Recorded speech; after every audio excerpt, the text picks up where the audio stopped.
નમસ્કાર મિત્રો, સ્વાગત છે તમારું અમારી યુટ્યુબ ચેનલ મૃગેશ કી વિડીયોઝમાં। હું છું પ્રોફેસર વાળા અને આપના માટે લાવ્યો છું એક ખૂબ સુંદર છોડની વાત। આ છોડનું નામ છે અલમાંડા। આ એક વેલ પ્રકારનો છોડ છે। તો ચાલુ કરીએ એક ઉપયોગી છોડની જાણકારીનો વિડીયો। આપ જોઈ રહ્યા છો મિત્રો અલમાંડા છોડને। આ એક અમેરિકાનો નિવાસી છોડ છે। તે બ્રાઝિલ, ઇન્ડોનેશિયા જેવા દેશોમાં જોવા મળે છે। મિત્રો, આ છોડનું નામ સ્વિટ્ઝરલેન્ડના વનસ્પતિ શાસ્ત્રી ડૉક્ટર ફ્રેડરિક અલામંદના નામ પરથી રાખવામાં આવ્યું છે। આ છોડના અન્ય ભાષામાં જુદા જુદા નામો છે। તેમાં આસામી ભાષામાં આ છોડને ઘંટા ફૂલના નામે ઓળખવામાં આવે છે, કારણ કે તેના ફૂલનો આકાર મંદિરના ઘંટ જેવો હોય છે।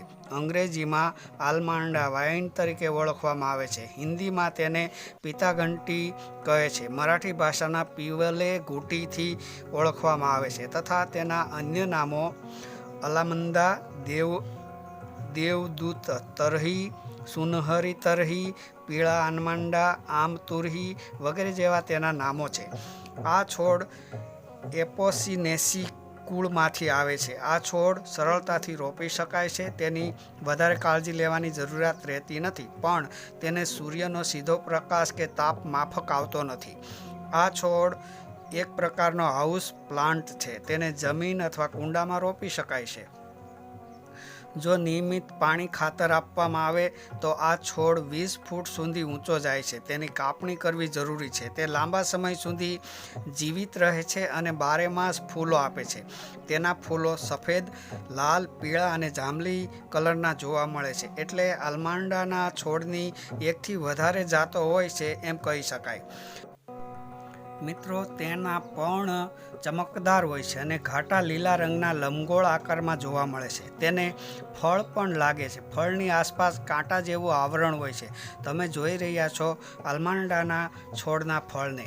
આ છોડના બધા જ ભાગ જેમ કે ફળ, ફૂલ અને પ્રકાંડ ઉપયોગી છે, પરંતુ બધા જ ભાગમાં થોડા પ્રમાણમાં ઝેરી તત્વો હોવાથી તેનો વધારે પડતો ઉપયોગ કરવાથી ઝાડા ઉલટી થવાની શક્યતા રહે છે। આ છોડ જે રીતે માનવજાતને આકર્ષિત કરે છે તે રીતે અન્ય જીવો જેવા કે મધમાખી, પતંગિયા અને અન્ય પક્ષીઓને પણ આકર્ષિત કરે છે। આ છોડ પ્રથમ બ્રાઝિલમાં જોવા મળ્યો। તેનું વર્ણન પ્રથમ 18મી સદીમાં કરવામાં આવ્યું હતું। આ છોડ સુશોભન માટે તો ઉપયોગી છે જ, સાથોસાથ માનવ અને પશુના આરોગ્ય માટે પણ એટલો જ ઉપયોગી છે।